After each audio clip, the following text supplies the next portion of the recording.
মদিনায় ফিরে চল সোনার মদিনায়। ও তো ওই অলস হয়ে ঘুমিয়ে আছিস, ও তো ওই অলস হয়ে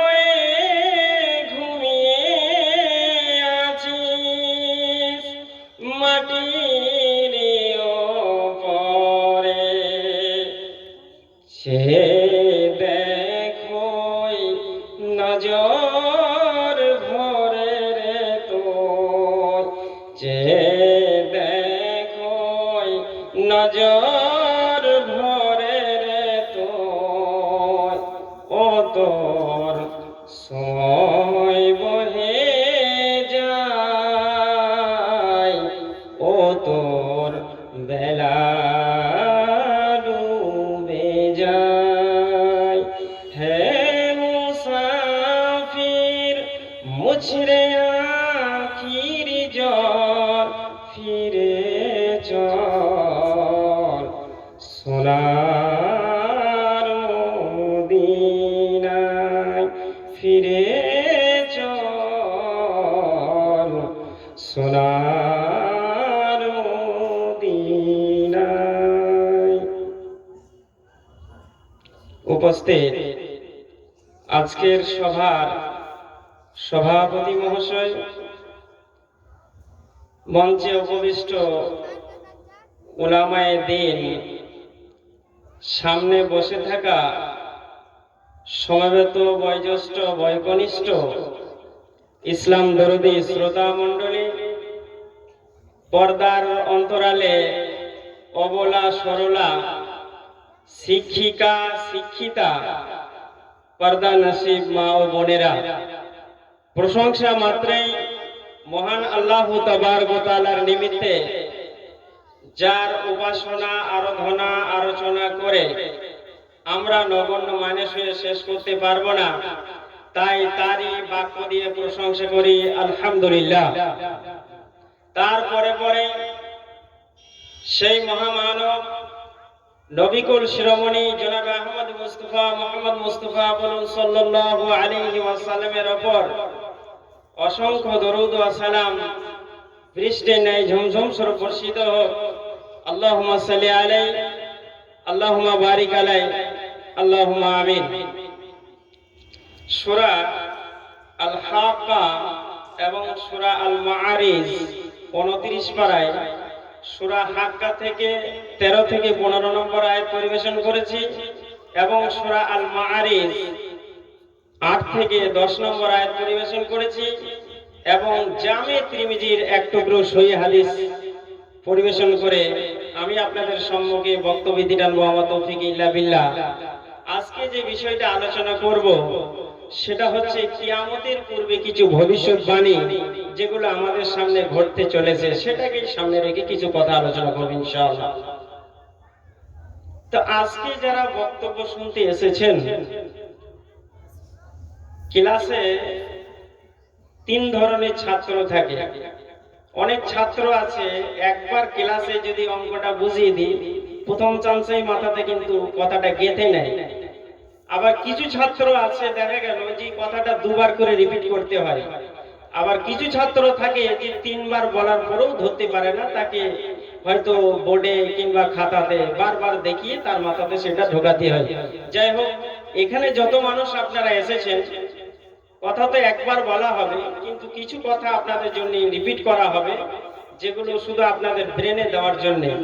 আজকে যারা শিক্ষিত মানুষ এখানে আছেন, মহিলারা অনেক শিক্ষিতা আছে, আপনারাও যারা আছেন আপনাদের জন্য একটা ডোজ, আর যারা পাবলিক আছে আরেকটা ডোজ, আর সাধারণ পাবলিক যারা আছে তাদের আরেকটা ডোজ দেওয়া হবে। 3টি ডোজ আজকে দেওয়া হবে, তবে ইশারায় কথা বুঝবেন। আজকে যারা জ্ঞানী মানুষ, জ্ঞানী কারা? হয়তো এই মজলিসে যারা অনেকে এমএসসি ছাত্র আছে, কেউ হয়তো বিকম আছে, কেউ এমকম আছে, এমএসসি আছে, কেউ ডব্লিউবিএসএস আছে, কেউ এলএলবি আছে, বা যে কোনো একটা ডিগ্রি হোক না কেন, হাই লেভেলের ডিগ্রি তার কাছে আছে। তো কিছু মানুষ যারা পড়াশোনা করে একটু উচ্চ স্থানে পৌঁছে যায়, তারা আর নিজেকে ব্যালেন্সটা ঠিক রাখতে পারে না, যে নামাজ আবার কি, আরে নামাজ পড়তে হবে কেন। কিছু মানুষ উদাহরণ দেয়, যারা চারবাক দর্শন অনেক অনেক কথা বলে। আপনাদের জন্য একটা ডোজ। ডোজটা কি? Sir Isaac Newton. আপনারা নাম শুনেছেন তো, আপনারা জানেন, শিক্ষিত মানুষ। যারা শিক্ষিত মানুষ আছে তাদের জন্য কথাটা বলছি, তারপরে মিডিয়াম, তারপরে লাস্ট একবারে ভ্যালিডিটি শেষ। বিজ্ঞানী স্যার আইজ্যাক নিউটন, যিনি 1665 খ্রিস্টাব্দে আপেল গাছের নিচে বসে বসে চিন্তা ভাবনা করেছিলেন যে গাছের আপেলটা কেন মাটিতে পড়লো, আকাশ থেকে কেন গেল না। 1665 খ্রিস্টাব্দে তিনি গবেষণা শুরু করলেন। গবেষণা শুরু করার পরে মধ্য আকর্ষণ শক্তি আবিষ্কার করেন বিজ্ঞানী স্যার আইজ্যাক নিউটন। ওনার নাম হচ্ছে আইজ্যাক নিউটন। ওনার বুদ্ধিত্ব কারণে ওনাকে স্যার উপাধি, টাইটেলটা প্রফেসররা দিয়েছিলেন। অতি বুদ্ধি ছিল তাই ওনাকে স্যার বলা হতো। যাই হোক, এত বড় একজন বিজ্ঞানী, সারা পৃথিবীতে যত জ্ঞানী বুদ্ধিজীবী মানুষ আছে, বিজ্ঞানীদের মধ্যে উন্নত মানের যিনি বিজ্ঞানী, তিনি হচ্ছেন বিজ্ঞানী স্যার আইজ্যাক নিউটন। অনেক কিছু আপনাদের সামনে দিয়ে গিয়েছেন, হয়তো আপনি সেগুলো খেয়াল করতে পারছেন না। কয়েকটা উদাহরণ আপনাকে দিই, যেগুলো আপনি নিজে নিজেই পেয়ে যাবেন। এই বিজ্ঞানী স্যার আইজ্যাক নিউটন প্রথমে বলেছিল, there is no God. God বলে কেউ নেই, ঈশ্বর বলে কেউ নেই, আল্লাহ বলে কেউ নেই। কিন্তু মৃত্যুর আগে কয়েকটা কথা তিনি বলে গিয়েছেন, প্রমাণ করে গিয়েছেন। যাই হোক, সেদিকে আমি আসছি। তো বিজ্ঞানী স্যার আইজ্যাক নিউটন আমাদেরকে কি দিলেন? আপনারা বাসে চড়ছেন, ফারাক্কা যাচ্ছেন, বাসে চড়ে মালদা টাউনে যাচ্ছেন। বাস যখন ড্রাইভার গাড়িটা চালায় 80-90 যখন চলে, ওই বাসের যে গতিটা আছে, ওই গতির সাথে সাথে কিন্তু প্যাসেঞ্জারও কিন্তু গতিতে চলে। ড্রাইভার যখনই ব্রেকটা মারে, দেখবেন প্যাসেঞ্জার সামনে দিকে একবারে উপরে যেয়ে পড়ে, কারণ বাসের সাথে কিন্তু আপনিও চলতে আছেন ওর গতিতে। এই গতি প্রতিরোধ নিয়মটা তিনি উল্লেখ করলেন এই বিজ্ঞানী স্যার আইজ্যাক নিউটন। এই যে ঘড়ি, প্রত্যেকে কম বেশি ব্যবহার আপনারা করেন। এই ঘড়িটা যিনি প্রথম আবিষ্কার করলেন, প্রথম যিনি সূত্রপাত ঘটালেন, বিজ্ঞানী স্যার আইজ্যাক নিউটন। তবে এরকম ঘড়ি তখন ছিল না, সেটা মাটির তৈরি করা সরপাতা কাঠি দিয়ে কাঁটা তৈরি করা হয়েছিল। ওপরে পানির ব্যবস্থা ছিল, টুপটুপ করে পানি পড়তো, আর কাঁটার উপরে যখনই পানিটা পড়তো, কাঁটাটা এক সাইডে সরে যেত। এইভাবে সরতে সরতে সরতে সরতে ঘড়ির আবিষ্কার করলেন বিজ্ঞানী স্যার আইজ্যাক নিউটন। তিনি আর কি করলেন? প্রত্যেক বাড়িতে কম বেশি টিউবওয়েল আছে। এই যে আপনি পানি খাচ্ছেন, পানি পান করছেন, আপনার বাড়িতে কল রয়েছে পানি খাওয়ার জন্য, পানি পান করার জন্য। এই কলটা যিনি সর্বপ্রথম আবিষ্কার করলেন, বিজ্ঞানী স্যার আইজ্যাক নিউটন। যারা ম্যাথ নিয়ে পড়াশোনা করে, অনেক তো ছাত্ররা সায়েন্স গ্রুপ নিতে চায় না, ম্যাথ আছে বলে, কারণ সায়েন্স গ্রুপটা একটু টাফ। আর যারা পিওর সায়েন্স, ওরা তো মানে যাদের ব্রেন অতিরিক্ত তারা নেবে, বাকি অন্য অন্য কেমিস্ট্রি যদি থাকে তো নেবেই না, ধারে পাশেই যাবে না। যারা ম্যাথ নিয়ে পড়াশোনা করে, এই ম্যাথের যে জটিল যত সূত্র আছে, বিজ্ঞানী স্যার আইজ্যাক নিউটন প্রিন্সিপিয়া একটা গ্রন্থ লিখলেন। সেই বইটা লিখলেন, ম্যাথে যত সূত্র আছে সেই সূত্রগুলোকে সহজ সরল ভাবে তিনি তার বইয়ে উল্লেখ করে দিলেন। বিজ্ঞানী স্যার আইজ্যাক নিউটন আপনাকে দিয়ে গেলেন। আর কি করলেন? আপনি মার্কেটে যাচ্ছেন সাইকেল চড়ে, এই সাইকেলে যিনি সূত্রপাত করলেন বিজ্ঞানী স্যার আইজ্যাক নিউটন। তার আগে নিউজিল্যান্ডে দুইজন বিজ্ঞানী একটু উৎস করেছিল, পরে বাকিটা বিজ্ঞানী স্যার আইজ্যাক নিউটন আবিষ্কার করে দিলেন। অনেক কিছু তিনি আবিষ্কার করলেন, কিন্তু এই বিজ্ঞানী স্যার আইজ্যাক নিউটন খ্রিস্টান, তো কুকুর ভালোবাসত, কুকুর।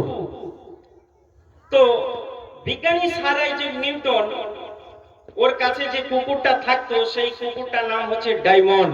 মনে রাখবেন, যারা শিক্ষিত মানুষ তাদেরকে আমি বিশেষ করে বলছি যে আপনারা দু পাতা পড়ে বলছে আল্লাহ নেই, কেউ বলছে নামাজ কেন পড়তে হবে, কেউ বলছে মাথা ঠুকতে হবে কেন, বিভিন্ন কথাবার্তা আপনাদের বলছি। তো বিজ্ঞানী স্যার আইজ্যাক নিউটন কুকুরকে ভালোবাসতো, কারণ কুকুর মানুষের বিশ্বাসঘাতকতা করে না।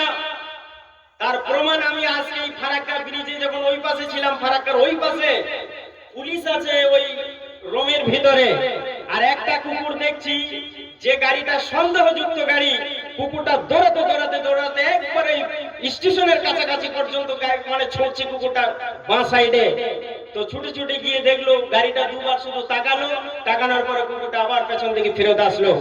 কারণ কুকুর মানুষের বিশ্বাসঘাতকতা করে না। আপনারা গিয়েছেন, আমি আজকেই দেখি যেটা বলছি, আপনারা তো সব সময় দেখেছেন কুকুরটা থাকে, আছে ওখানে আছে। বিজ্ঞানী স্যার আইজ্যাক নিউটন যে কুকুরটাকে ভালোবাসতো সেই কুকুরটার নাম ছিল ডায়মন্ড। তো বিজ্ঞানী ডাকলো, কোথাও থেকে যখন আসতেন বই পুস্তক লেখে এইভাবে কাগজে লিখতো, কাগজে লিখে আর করে এইভাবে টেবিলে রেখে দিত। তো বাইরে থেকে এসে যখন টেবিলে কাগজগুলো অনেক আবিষ্কার করেছিলেন, 20 বছর ধরে সাধনা করে করে অনেক কিছু করেছিলেন, যেগুলো প্রমাণ আপনাদের সামনে কয়েকটা দিলাম। তো যখন ডাকা হলো, হ্যালো ডায়মন্ড কাম হিয়ার, কুকুরটা দৌড়াতে দৌড়াতে এসে লাফ মেরে এই টেবিলের উপরে।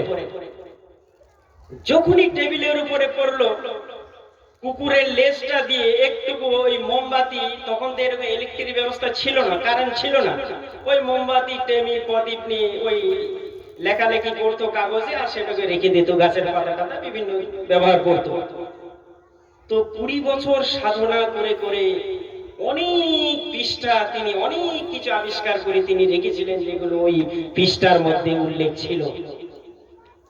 যখন ডাকা হলো, হ্যালো ডায়মন্ড কাম হিয়ার, কুকুরটা লাফ মেরে যখন টেবিলের উপরে আসলো, টেবিলের উপরে আসার পরে ওই লেজে এই টেমিটা, যে মোমবাতি টেমি ছিল, সেই টেমিটা লেজে লেগে ওই মোমবাতিটা পড়লো ঠিক ওই কাগজের পৃষ্ঠার উপরেই পড়লো। কেন কথাটা বলছি? যারা দু পাতা পড়া বলে আল্লাহ নেই, তাদের জন্য বলছি। কাগজের উপরে পুরো আগুনটা ধরে গেল। বিজ্ঞানী স্যার আইজ্যাক নিউটনের 20 বছরের যে সাধনা, 20 বছরের সাধনা, অনেক কিছু আবিষ্কার করে তিনি রেখেছিলেন। সেই সাধনাটা ওই পৃষ্ঠাতে পুড়ে সমস্ত কাগজ পুড়ে ভূষভূত হয়ে গেল, মানে পুড়ে ছাই হয়ে গেল। জ্ঞানী মানুষ তো আফসোস করছে, নিজের আত্মাতে বুকে হাত দিয়ে আফসোস করে বলছে, কুকুরটা পাশে আছে, আর কুকুরের মাথাতে এইভাবে হাত বুলিয়ে বলছে, ডায়মন্ড তুমি কি জানো আমার জীবনে তুমি কত বড় সর্বনাশ তুমি করে দিলে? আমার 20 বছরের সাধনা, আমি তিল তিল করে অনেক চেষ্টা প্রচেষ্টার ফলে অনেক কিছু আবিষ্কার করে আমি এতে রেখেছিলাম, যার ঘটনা উল্লেখ করেছিলাম। সেই 20 বছরকার সাধনা তুমি 20 মিনিটের মধ্যে আমার পুরে ভূষভূত করে দিলে। কুকুর তো অবলা জানোয়ার, সে কি বোঝে? ও লেজটাকে দুইবার এইভাবে নড়িয়ে দিল, ও তো বোঝে না, ও তো অবলা জানোয়ার। বিজ্ঞানী স্যার আইজ্যাক নিউটন শেষ মুহূর্তে বলে শেষ করে দেবো, পরে আমি আমার বক্তব্যের দিকে যাব। সমুদ্রের কিনারায় গেলেন। সমুদ্রের কিনারায় গিয়ে শুধু সমুদ্রের দিকে বারবার তাকাচ্ছেন। অনেক বিস্তারিত ঘটনা আমি বলছি না, সমুদ্রে কিনারে গিয়ে যে দীঘা যারা গিয়েছেন, দীঘা, ওই আয়নার উপরে ছোট ছোট সাদা পাথর আছে না, নুড়ি পাথর, ওই ছোট ছোট পাথরগুলো বিজ্ঞানী স্যার নিউটন এই পকেটে ভরলেন আর প্রমাণ করলেন there is no god but Allah. আমি বলেছিলাম যে গড বলে কেউ নেই, তবে আমি প্রমাণ করছি একজন চালক বলে তিনি কিন্তু আছেন। গড বলে একজন আছেন, ঈশ্বর বলে একজন আছেন, আল্লাহ বলে একজন আছেন, আমি সেটা প্রমাণ করলাম। আজকে স্যার আইজ্যাক নিউটন, বিজ্ঞানী স্যার আইজ্যাক নিউটন এত বুদ্ধিত্ব, সে যদি বলে যে ঈশ্বর বলে আছে, গড বলে আছে, তুমি এমএসসি ছাত্র, এমকম এর ছাত্র, বিকম এর ছাত্র, তুমি 3 দিন পরে বলছে নামাজ কেন উঁচু কেন করতে হবে? আরে বাতকর্ম হলো আমার পাছাতে, আর হাত ধুতে হবে, এটা কি মশলা? তাহলে বিজ্ঞান সম্মত বলুন, আমি পাছাটাকে ধুয়ে আসছি, হাত ধোয়ার কোনো প্রয়োজন নেই, কিন্তু এর নাম শরীয়ত, যেটা বলা হয়েছে সেটা করতে হবে। আজকে যারা ঠান্ডা দিনে এই মোজা ব্যবহার করছেন, মোজার নিচে তো নোংরা লাগে, নোংরাটা কোথায় লাগে? আপনি এই মাসটি হাঁটবেন, নোংরাটা নিচে লাগবে। শরীয়তের বিধান হচ্ছে উপরে হাতটা বোলানো, এই নিচে না, নিচে বানলেও উজু নষ্ট হয়ে যাবে, উপরে এইভাবে আপনাকে হাত দিতে হবে, এটার নাম হচ্ছে শরীয়ত।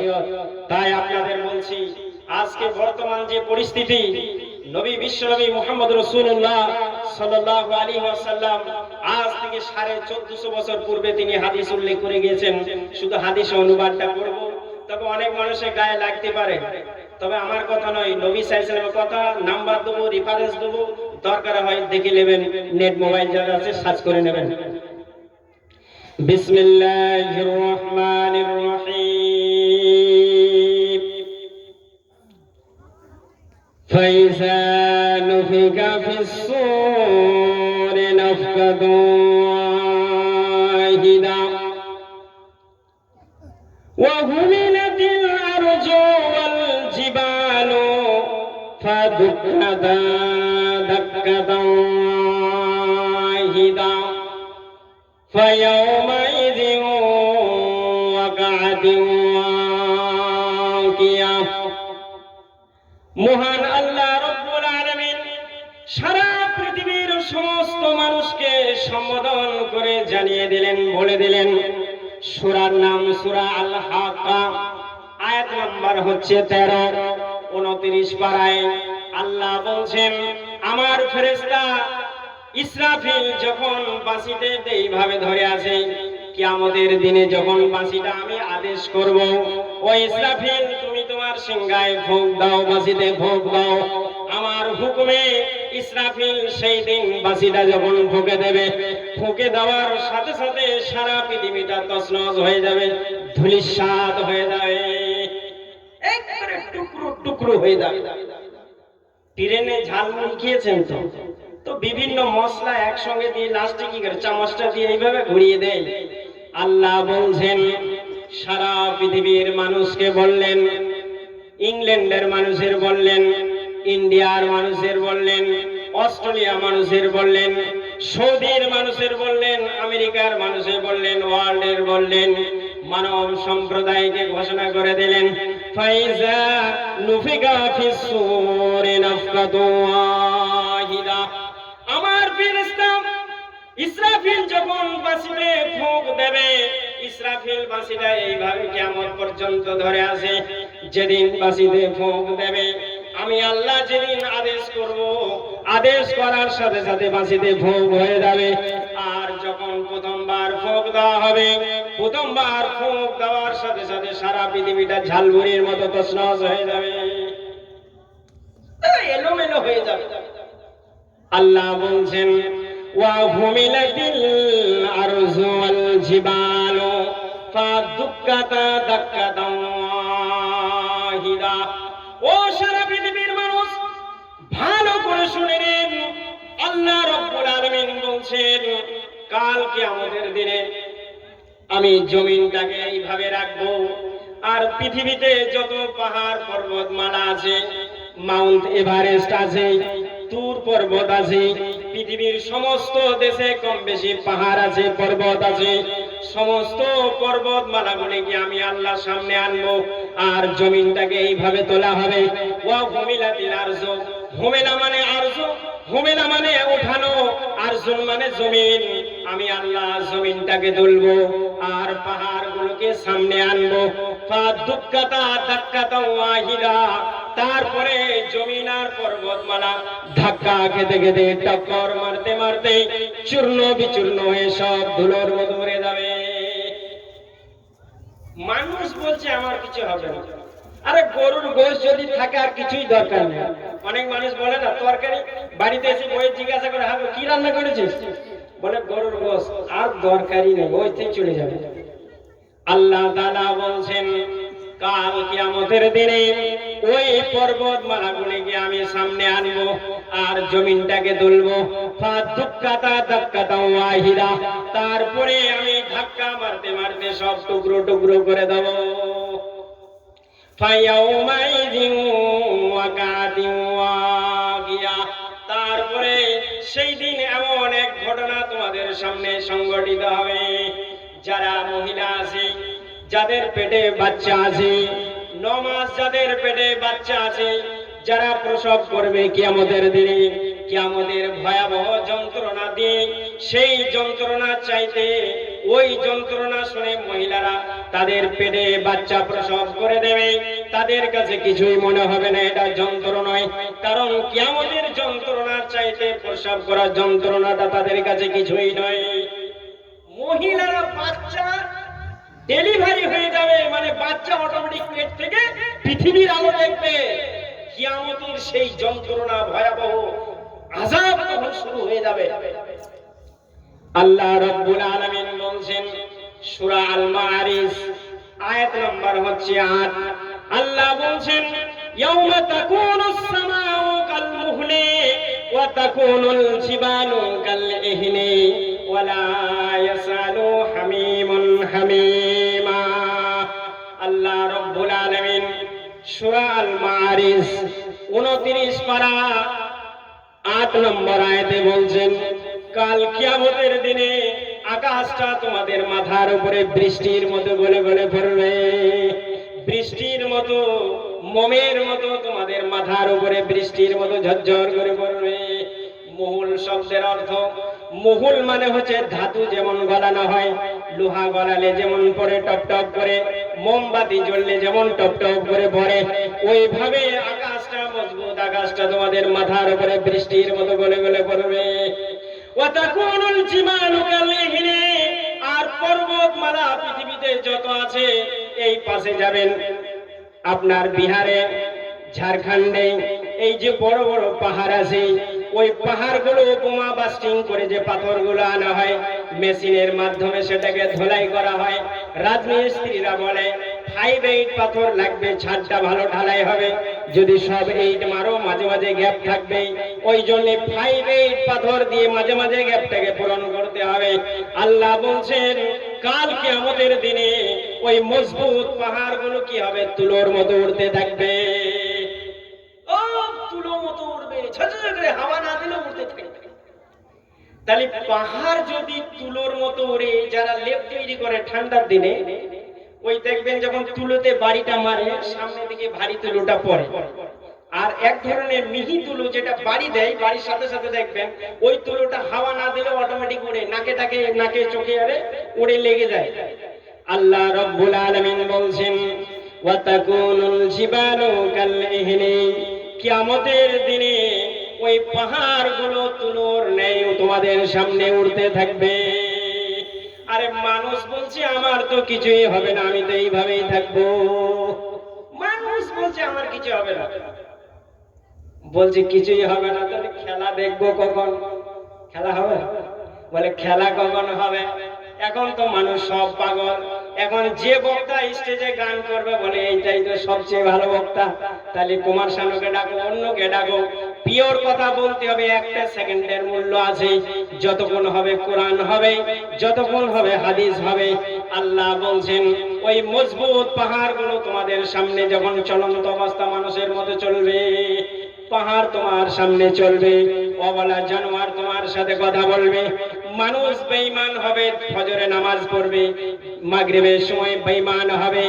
মানুষ সত্য সকালে বলবে, বিকেলে মিথ্যা কথা বলবে। এই পরিস্থিতি যখন সারা পৃথিবী তোমাদের সামনে ঘটতে থাকবে,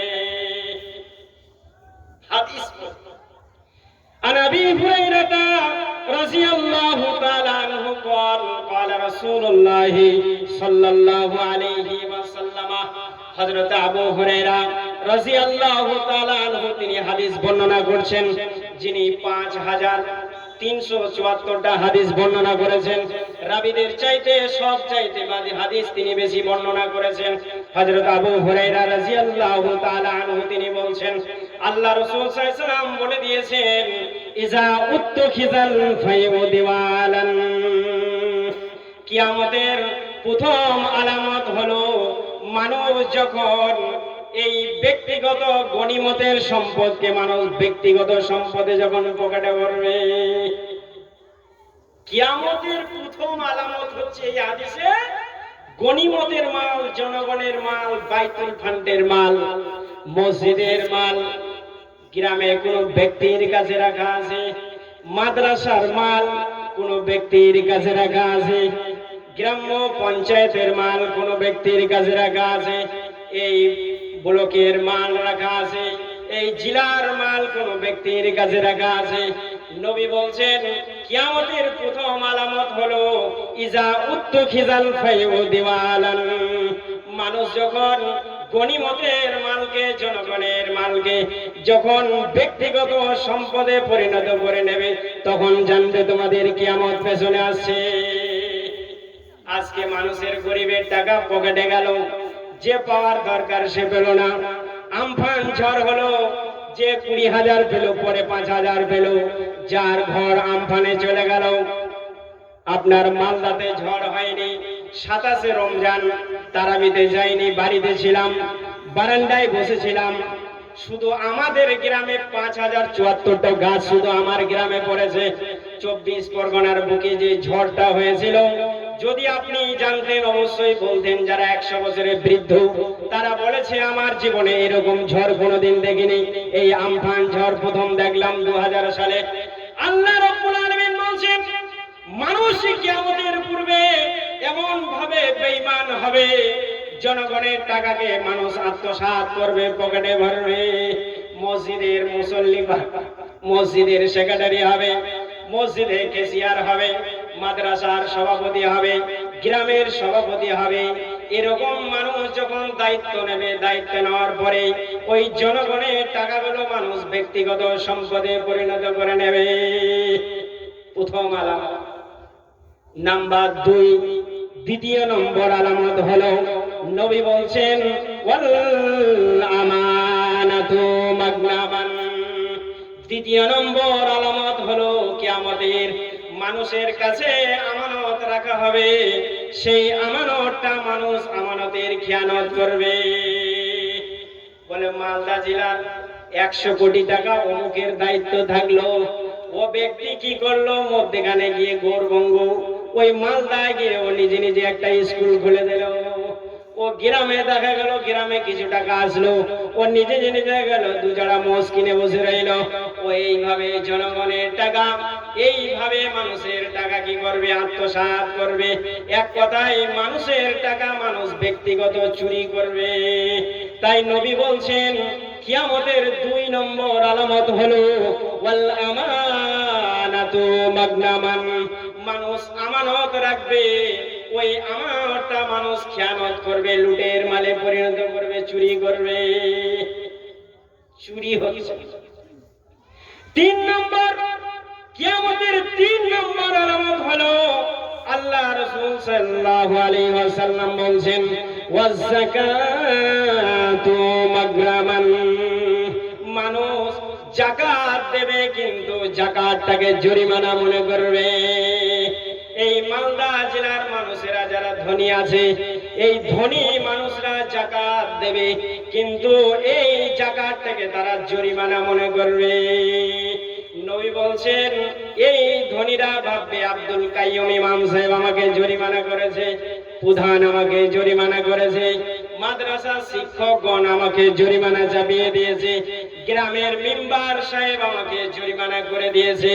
তাই গ্রামের ধনী ব্যক্তিরা মনে মনে করবে আমাকে জরিমানা, আমি যেন যাকাতটা আমি জরিমানা মনে করে দিচ্ছি। তাই সমাজের মানুষ জরিমানা ভাববে।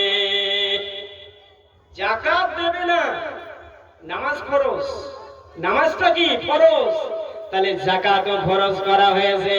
তাই রাসূল বলছেন নামাজ যেমন ফরজ জাকাত সেরকম ফরজ। আল্লাহ বলেছেন কোরআনে, নবী বলেছেন হাদিসে। এই মানুষেরা মনে মনে ভাববে এই জাকাতটা আমাকে জরিমানা করেছে, অতএব জাকাত তারা দেবে না, জরিমানাই মনে করবে। ধনীদের কাছে যখন জাকাত আনতে যাবে বলে মাওলানা সাহেব সিরিঞ্জিটা আনতে পারেননি, বলে কেন, বলে রক্ত দিতাম, মানে জাকাতের টাকা দেবে না, বলে মাওলানা মোটা হয়ে যাচ্ছে, হাই প্রেসার, রক্ত নেবেন তো নেন, কারণ রক্ত শিবির 1 বছর হয়নি, আপনি পারেন তো 1 সিরিঞ্জি আপনি নিতে পারেন, টাকা আমার কাছে নেই। ও ধনী ব্যক্তি না, শুনে নাও, নবী বলছেন, বিশ্বনবী মুহাম্মদুর রাসূলুল্লাহ সাল্লাল্লাহু আলাইহি ওয়াসাল্লাম তিনি বলছেন এই ধনী ব্যক্তিরা মনে মনে করবে ইমাম সাহেব আমাকে জরিমানা চাপিয়ে দিয়েছে, তাই তারা জাকাত দেবে না, দূরে থাকবে। বলে মাওলানা জাকাত দিয়ে কি করে, বলে আমার নতুন জামাই, মেয়ে তো নতুন বিয়ে হয়েছে, গাড়ি লাগবে, তাহলে জাকাতটা কিভাবে দিই, ওই টাকা নিয়ে গাড়িতে ম্যানেজ করতে হবে। এইভাবে আলেম সম্প্রদায়কে ধনীরা বুঝিয়ে দেবে। 4 নম্বরে নবী বলছেন কিয়ামতের 4 নম্বর আলামত হলো ওয়া তুআল্লিমা লি গায়রিদ্দিন। কিয়ামতের 4 নম্বর আলামত হলো দ্বীনি বিদ্যা মানুষ অর্জন করবে না, কোরআন পড়বে না, কোরআন হাদিসের জ্ঞান অর্জন করবে না। এক কথায় এই কোরআন শরীফ, এই কোরআন মাজিদ মুসলমানের প্রত্যেক বাড়িতে থাকবে, কিন্তু কোরআনটা ওই আলমারির উপরে থাকবে, তাকে থাকবে। কোন মুসলমান, কোন বাপ, কোন ভাই, কোন মা, কোন বোন, কোন ভাবি ওই আলমারি থেকে কোরআনটা নেওয়ার পরে 1 পাতা পড়বে, 1 পৃষ্ঠা পড়বে, পড়বে না। নবী বলছেন এই কোরআন সুকেসে থাকবে, আলমারিতে থাকবে, তাকে থাকবে। কোন মুসলমান, কোন মহিলা ওই কোরআনটাকে পড়ার সময় থাকবে না, ওই কিন্তু শুধু অবহেলা তার সময়টাকে পার করাবে। বলে আমার ছেলে পিচ্ছাপ করে দিয়েছে, কোরআন ধরা যাবে না, বলে আমার ছেলে ওই কাজ করেছে, এটা করা যাবে না, আমার স্বামী মাঠে থেকে এসেছে, খাবার দিতে হবে। এইভাবে মুসলমানরা শুধু কোরআন থেকে দূরে থাকবে, কোরআন সরিয়ে দেবে, কোরআন মসজিদের তাকে থাকবে। কোন মুসল্লি পড়ার লোক হবে না, ইমাম সাহেবও মাঝে মাঝে পড়বে, হাত দেবে না। তাই নবী বলছেন ওয়া তুআল্লিমা লি গায়রিদ্দিন, মানুষ দিন থেকে, ধর্ম থেকে, ইসলাম থেকে, কোরআন থেকে, হাদিস থেকে পেছন ফিরে চলে যাবে। মানুষ বাংলা পড়বে, বাংলা মিডিয়ামে পড়বে, ইংলিশ মিডিয়ামে পড়বে, হিন্দি মিডিয়ামে পড়বে।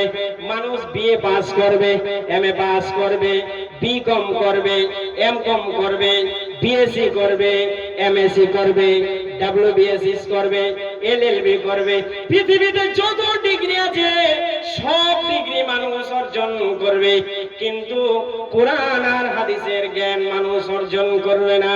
কারণ আমি বলিনি, বিশ্বনবী মুহাম্মদুর রাসূলুল্লাহ সাল্লাল্লাহু আলাইহি ওয়াসাল্লাম বলছেন কিয়ামতের 4 নম্বর আলামত হলো ওয়া তুআল্লিমা লি গায়রিদ্দিন, কোরআন থেকে, কোরআনের বিদ্যা মানুষ পেছনে সরিয়ে দেবে।